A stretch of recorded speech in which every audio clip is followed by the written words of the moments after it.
one noticed Arun Mehta when he walked into the building every morning. That was the way he liked it. The security guards at the front gate nodded at him the same way they nodded at hundreds of others. His ID card beeped green. The metal doors slid open. Arun stepped inside, carrying a plain black backpack and a paper cup of coffee that was already cold. He wore the same kind of clothes every day. Dark trousers, light shirt, no tie. Nothing about him stood out. Nothing invited questions. He worked on the 4th floor of the National Data Analysis Bureau, a government office whose name sounded boring on purpose. Officially, the Bureau processed information collected from different ministries. Unofficially, it was where raw intelligence came to be cleaned, sorted, and prepared for people much higher up the chain. Arun was not one of those people. He was a mid-level systems analyst. He did not attend secret meetings. He did not carry a gun. He did not meet foreign agents in dark alleys. His job was to make sure servers stayed online, data pipelines worked smoothly, and backups ran on time. He fixed problems quietly and efficiently. When things went wrong, he stayed late. When things went right, no one said anything. That suited him. At 36, Arun lived alone in a small apartment on the edge of the city. The paint on the walls was fading, and the elevator broke down at least once a month. He had bought the place years ago, when he still believed his career would move faster than it did. Now the apartment felt less like a temporary stop and more like a final station. Most evenings he cooked simple meals: rice, lentils, vegetables. He ate while watching old news clips or documentaries he barely listened to. His phone rarely rang. When it did, it was usually his mother, asking when he would visit again or reminding him that he was not getting any younger. Arun always answered politely. He always said he was busy. The truth was, he did not know how to explain the quiet emptiness of his life. The way days passed without leaving a mark. The way his work, important as it was, made him feel invisible. At the office, Arun sat at a desk near the back, facing 2 monitors. One showed system logs scrolling endlessly. The other displayed internal dashboards, access reports, traffic summaries, alerts. Most of it was routine. But sometimes, just sometimes, something different crossed his screen. Raw files, unfiltered data. Information that was not meant for his eyes but passed through his systems anyway. Arun never went looking for it. It simply appeared, like a shadow moving across a wall. A list of encrypted communications. A temporary folder labeled for internal transfer only. A reconfigured permission that stayed open longer than it should have. At first, he ignored these things. He told himself it was not his business. He fixed the settings, closed the gaps, and moved on. That was the rule. See nothing, say nothing. But curiosity has a quiet voice. It does not shout. It waits. One evening, long after most of the office had emptied, Arun noticed a failed data sync. A batch of files had stalled halfway through a transfer between 2 secured servers. The system flagged it as a low priority issue, something that could wait until morning. Arun stayed anyway. He traced the error to a corrupted checksum. Easy fix. But before restarting the transfer, he opened the folder to confirm the contents were intact. The file names were meaningless strings of letters and numbers. That was normal. He checked the metadata. The source was a classified intake node. The destination was a high-clearance analysis cluster. Arun hesitated. He should have closed the folder, restarted the transfer, gone home. Instead, he opened one file. The text inside was dense but readable. It referenced meetings, code names, locations. He recognized some of them from public news stories. Others were new. Too new. His stomach tightened. This was not just technical data. This was intelligence. Sensitive. Dangerous. Arun closed the file immediately. His hands hovered over the keyboard. His heart beat faster than it should have. He fixed the error, restarted the transfer, logged the issue. Everything was clean. By the time he shut down his computer, the office was silent. On the ride home, he could not stop thinking about what he had seen. Not the details, the access, the fact that he had been able to see it at all. That night, Arun lay awake in bed, staring at the ceiling. The city outside hummed softly. Cars passed. Somewhere, a dog barked. He replayed the moment over and over. The click, the file opening, the words on the screen.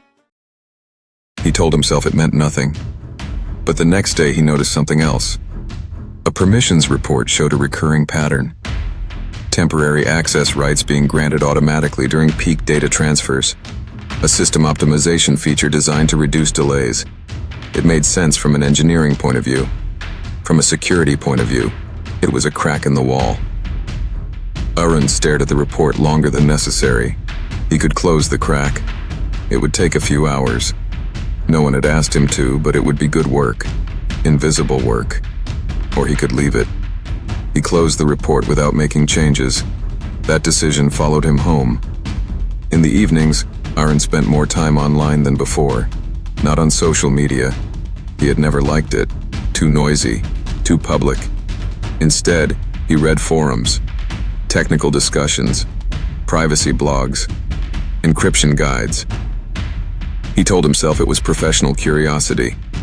One night, while browsing a cybersecurity forum, he saw a thread titled, "Information has value, more than you think." The post was vague, almost philosophical. It talked about how governments collected vast amounts of data, how access was tightly controlled, how power rested not just in weapons, but in knowledge. The comments were a mix of agreement, sarcasm, and warnings. One comment stood out. "The internet has changed everything. Secrets don't live in locked rooms anymore. They live on servers. And servers have administrators." Arun felt a chill. He did not reply. He did not like or bookmark the post. He simply closed his browser, but the idea stayed. Weeks passed. Work continued. Arun fixed bugs, ran updates, attended meetings where he spoke only when spoken to. The crack in the permission system remained. No alarms went off. No one noticed. Then, one afternoon, an alert flashed on his screen. A routine notification about data flow volumes. One internal node showed unusually high activity. Arun clicked through, tracing the path. The data passing through was labeled Strategic Communications Archive. His breath slowed. The system, doing exactly what it was designed to do, temporarily granted broader access to ensure smooth transfer. Arun could see everything. He did not open a file right away. He leaned back in his chair and looked around. The office was busy but calm. Phones rang. Someone laughed near the coffee machine. No one was watching him. Slowly, carefully, Arun opened a document. This time he read. It was a summary of covert diplomatic efforts. Deals being negotiated quietly, pressures being applied behind closed doors, names of foreign officials, dates, leverage points. This was not history. This was the present. Arun closed the file after a few minutes. His hands were steady, but his mind raced. He had crossed a line. Even reading it was wrong. But another thought pushed in. If he could read it, others could too. That night, Arun did not cook. He ordered cheap takeout and ate it straight from the container. He stared at his laptop without really seeing the screen. Money had never been his main concern, but it had become a constant one. His salary covered his needs, but barely. Promotions were slow. Raises were small. The future felt narrow. The thought arrived quietly, without drama. What if this information is already leaking? Another thought followed. What if someone would pay for it? Arun shook his head, as if to clear it. He told himself this was dangerous thinking. Stupid thinking. He shut down his laptop and went to bed early. Sleep did not come.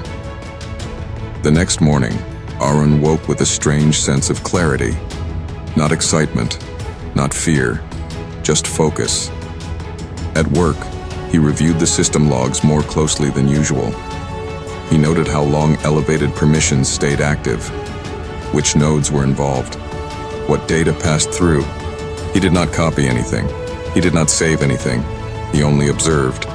Observation felt safe. That evening, he created a new email account using a public computer at a library across town. He chose a meaningless username.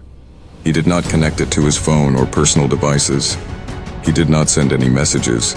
He simply logged out and walked home.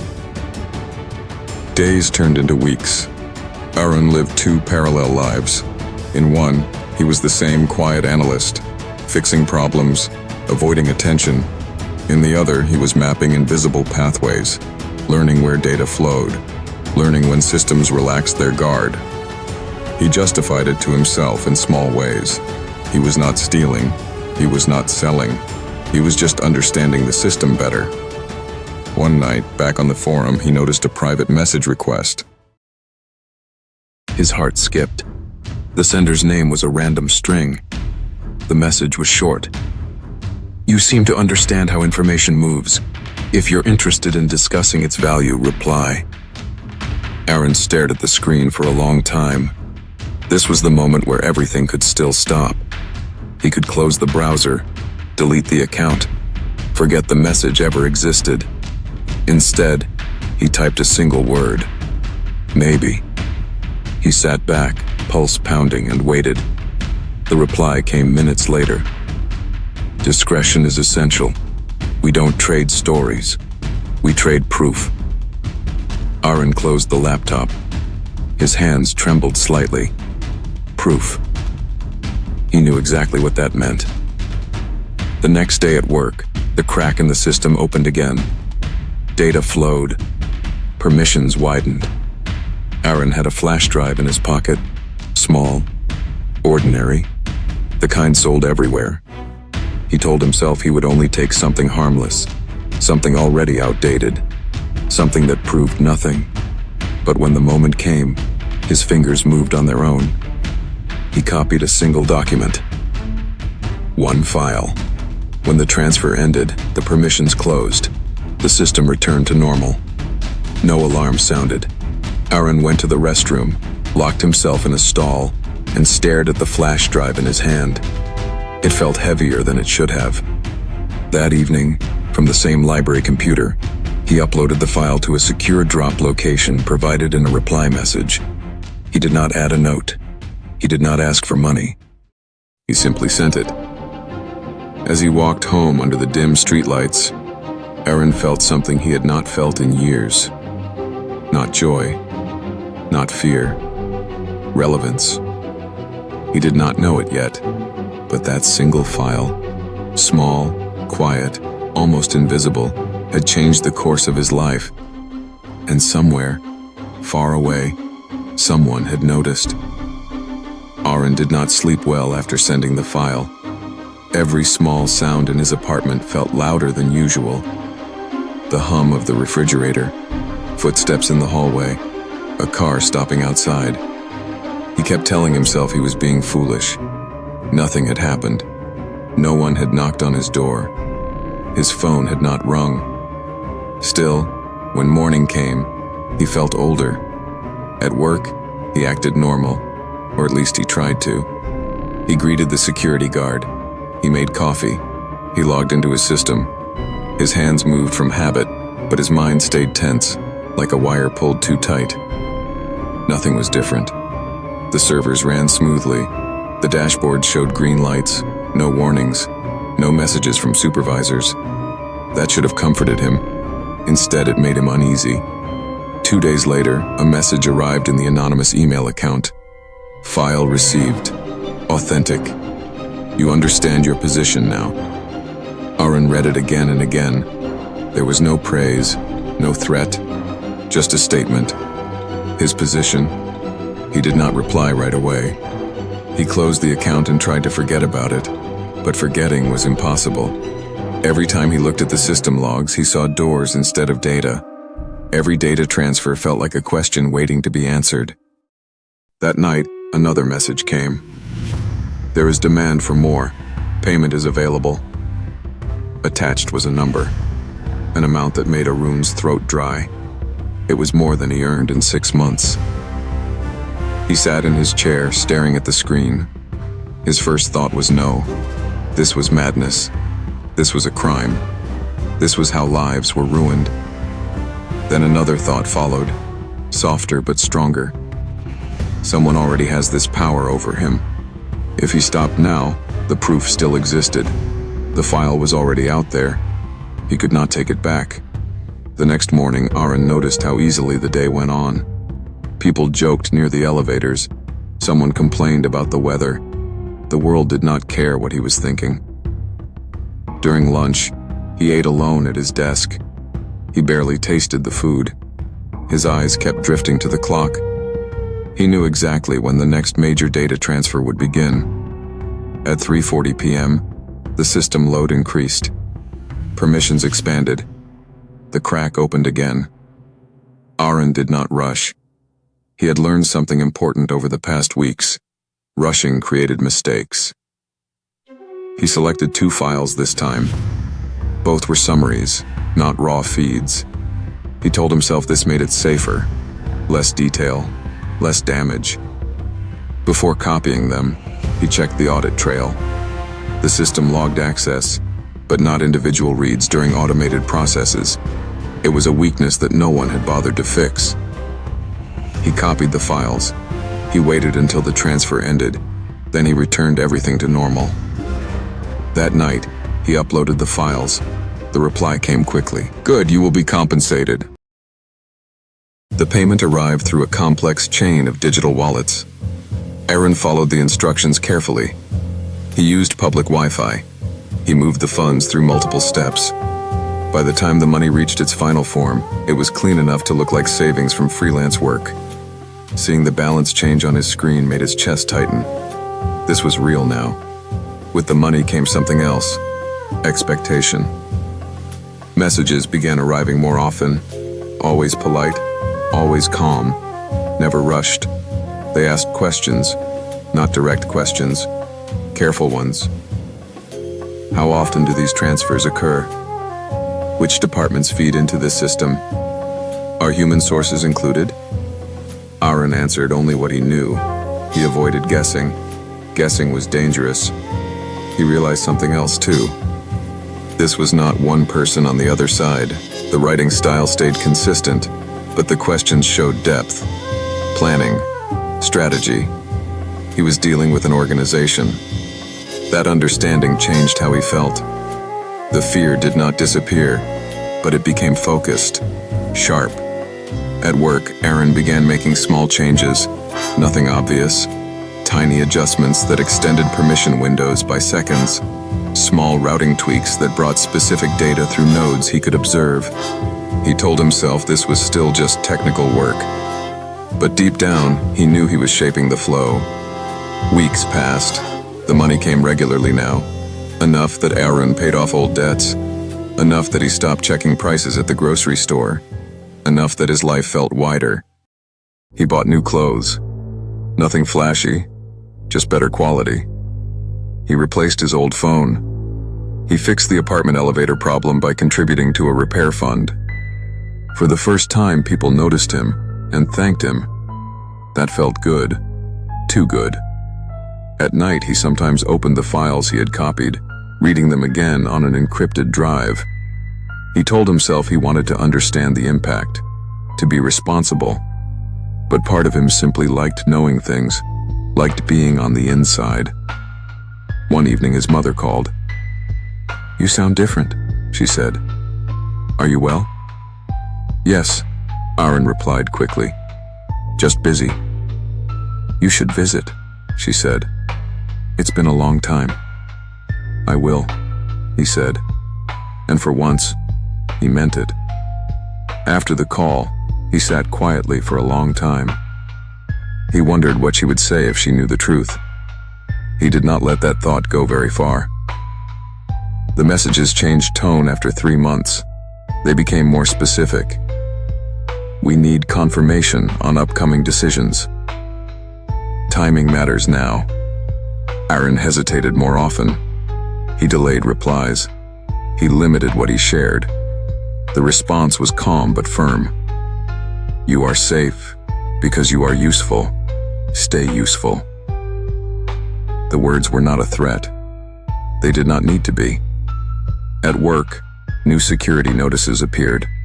Nothing dramatic, just reminders. Updated guidelines, mandatory refresher training. Someone, somewhere, had started paying attention. Arun felt it immediately. The air in the office seemed tighter. Access logs were reviewed more often. One afternoon, a senior security officer stopped by his desk. Everything running smoothly? The officer asked. Yes, Arun said. His voice sounded normal. He was proud of that. Good, the officer said. We're tightening a few things. Nothing for you to worry about. After the officer left, Arun went to the restroom and locked himself in a stall, breathing slowly until his heart settled. That night, he received a message marked urgent. We need one more thing. High priority. Attached was a description, a data set related to internal counterintelligence efforts. Arun's mouth went dry. This was different. This was not foreign policy or quiet diplomacy. This was about tracking leaks, tracking people like him. He stared at the message, feeling the weight of every choice he had made. If he refused, he risked becoming a liability. If he agreed, he crossed a line he could never step back from. The next day, the opportunity appeared. The system did not care about his thoughts. It followed its rules. Permissions widened. Arun's hands hovered over the keyboard. He told himself he would only take a small piece, just enough to show cooperation. He copied the file. For the first time, an alert flashed. Not loud, not obvious, just a yellow warning icon, blinking briefly before disappearing. Arun froze. He waited. Nothing else happened. He finished his shift, said goodbye, and left the building with calm steps. Only when he reached the street did he realize his shirt was soaked with sweat. That evening, he did not upload the file right away. He read it, and what he read made his blood run cold. The document described early-stage monitoring efforts, patterns of unusual access, behavioral markers, risk profiles, his own actions, described in careful professional language. They were looking for him. Arun closed the file and leaned back, staring at the ceiling. The digital shadow he had stepped into was no longer behind him. It was wrapped around him and tightening. Arun stopped using the library computer. That decision came the morning after he read the counterintelligence file.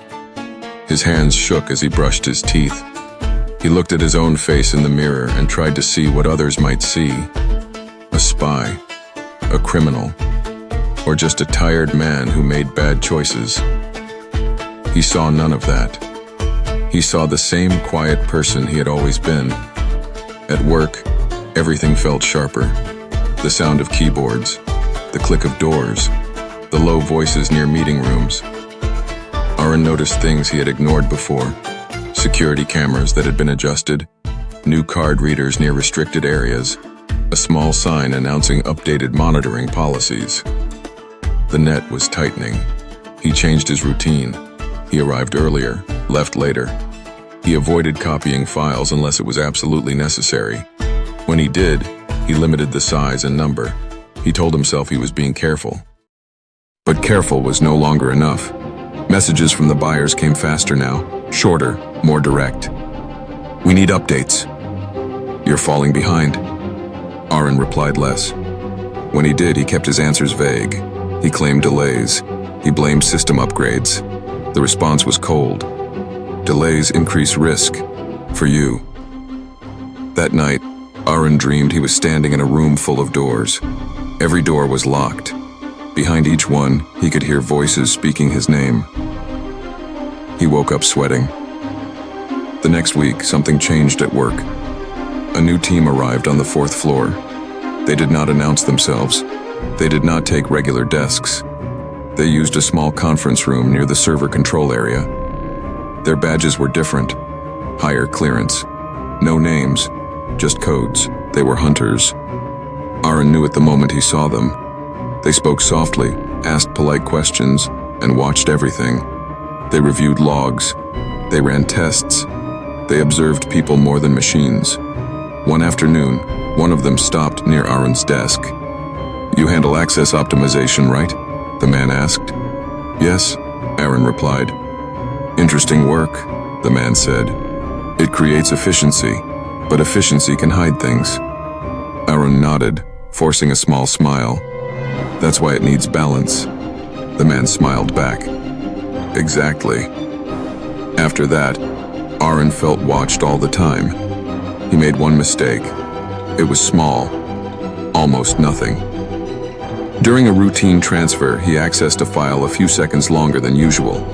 The system logged it as normal activity, but the pattern was slightly off, enough to notice.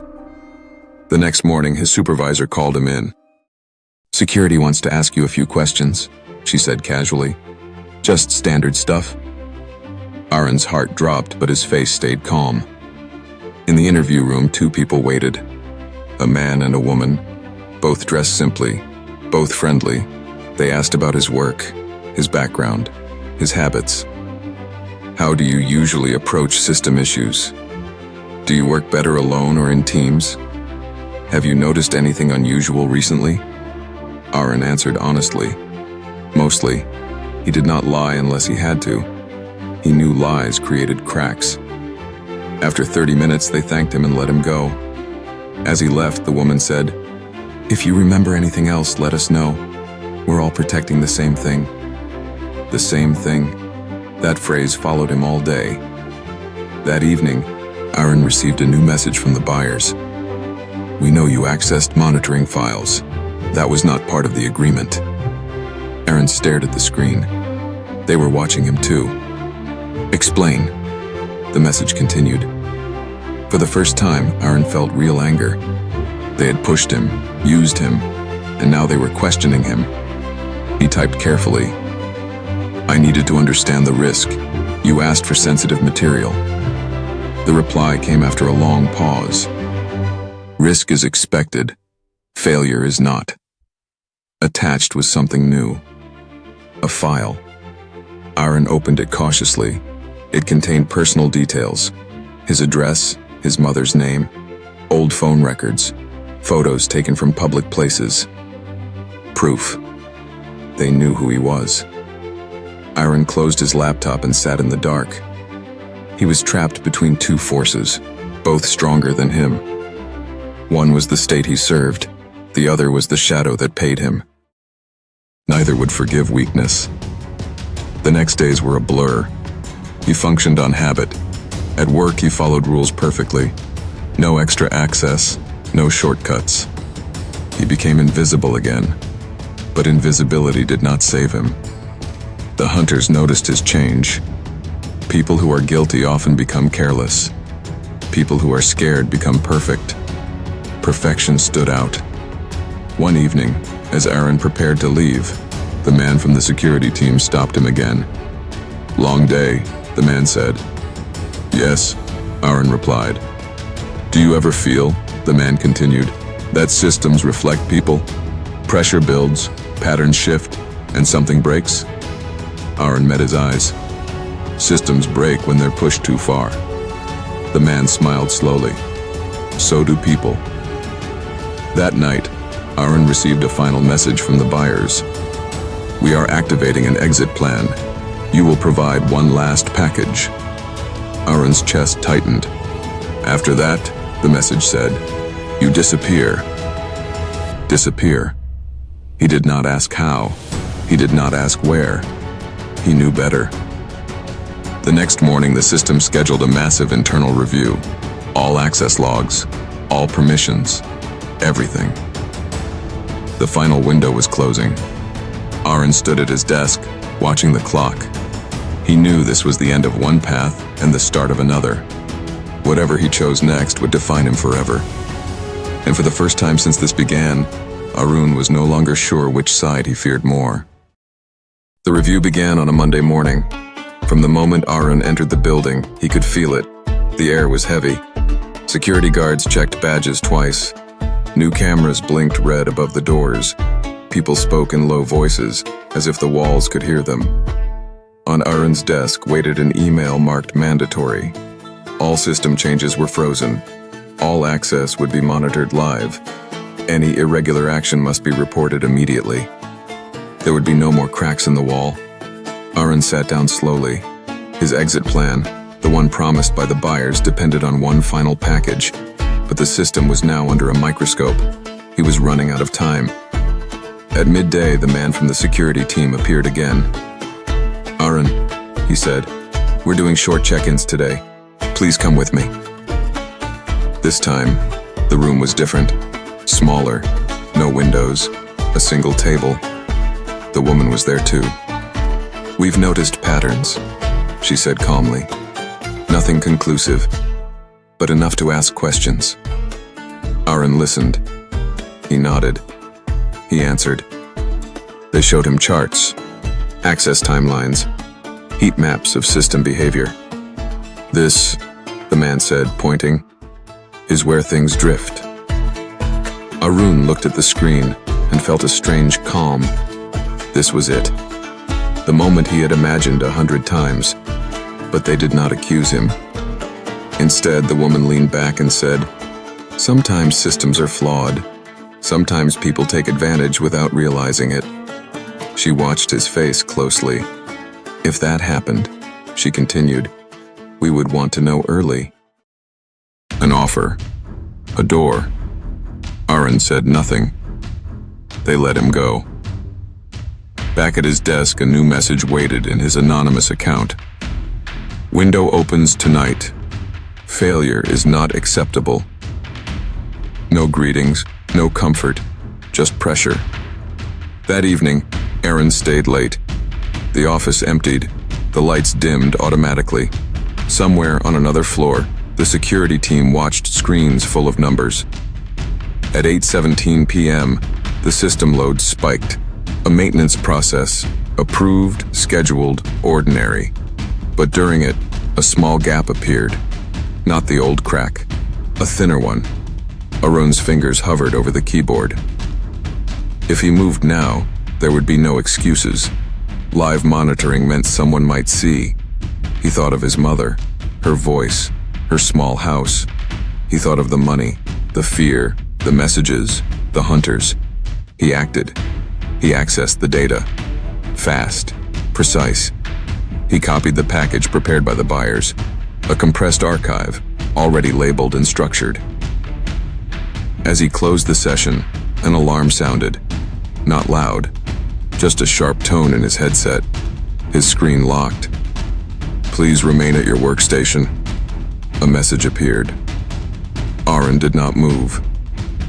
Footsteps approached. 2 guards. Then the man and woman from security. "It's over," the man said quietly. They escorted Arun through the halls. People looked up. Some stared. Others pretended not to see. In a secure room, Arun sat alone for hours. When the questioning began, it was calm and methodical. They showed him everything. The files, the transfers, the money. They did not shout. They did not threaten. They did not need to. Arun spoke little at first, then more, then everything. The woman listened carefully. "You were good at your job," she said. "That's what made this possible." Days passed, or maybe weeks.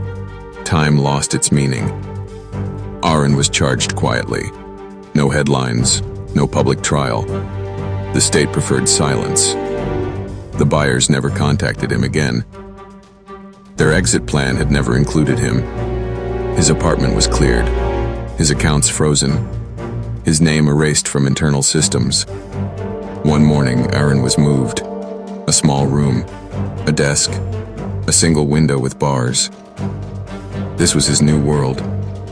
He spent long hours thinking about choice, about fear, about how easy it had been to slide from observer to actor. Sometimes, he imagined the internet without shadows. but shadows were built into it. Secrets always needed somewhere to hide, and someone to sell them. Arun had been both, and the cost was everything. The prison was quiet. Not the loud kind of quiet, but the heavy kind. The kind that sat in your chest and stayed there. Arun learned its shape in the first weeks. The sound of keys, the echo of footsteps, the long hours where nothing happened at all. His room was small. A bed, a desk, a chair, a narrow window that showed a slice of sky. Some days it was blue, some days gray. He learned to watch it the way he once watched system logs, slowly, carefully. No one called him by name anymore. He was a number, a case, a mistake recorded in files he would never see. At first, his mind kept racing. He replayed every choice, every moment where he could have stopped. He told himself stories where he said no, where he closed the browser, where he walked away. Those stories did not help. Over time, the noise inside him faded. What remained was understanding. He began to see how small the first step had been. A glance at a file, a moment of curiosity. He had not felt evil then. He had felt invisible, and invisibility had hurt more than fear. The state never spoke about him publicly. There were no reports, no debates, no names in the news. But changes happened. New rules, stronger systems, tighter controls. Others would not be able to do what he had done. Not in the same way. That was his legacy. Once a month, Arun was allowed a visitor. His mother came when she could. She sat across from him, her hands folded, her eyes searching his face. "I raised you to be honest," she said once. Not angry, just sad. "I know," Arun replied. She did not ask for details. She did not need them. When she left, Arun sat alone for a long time, staring at the door. He began to write. Not messages, not confessions, reflections. He wrote about systems and people, about how technology did not create betrayal, but made it easier, about how access without meaning could turn into power without control. No one asked him to write, no one read it, but it helped him breathe. Years passed. The world outside changed. New platforms, new threats, new wars fought with code instead of weapons. Arun read about them in old newspapers. He was no longer part of that world. One day, a guard handed him a short notice. His sentence had been reduced for cooperation. Not freedom, but time. Arun felt nothing at first, then something close to peace. On his last evening before transfer to a lower security facility, Arun stood by the window and looked at the dark sky. He thought about the internet, how it connected people, how it separated them, how it turned secrets into currency. He thought about himself. He had not been a hero. He had not been a monster. He had been ordinary. And that, he realized, was the most dangerous thing of all. Because ordinary people had access now. Ordinary people held doors they did not understand. Ordinary people could change the world without meaning to. The light in his room turned off automatically. Arun lay on his bed, eyes open, breathing slow. The story of the spy who sold state secrets online would never be told in full.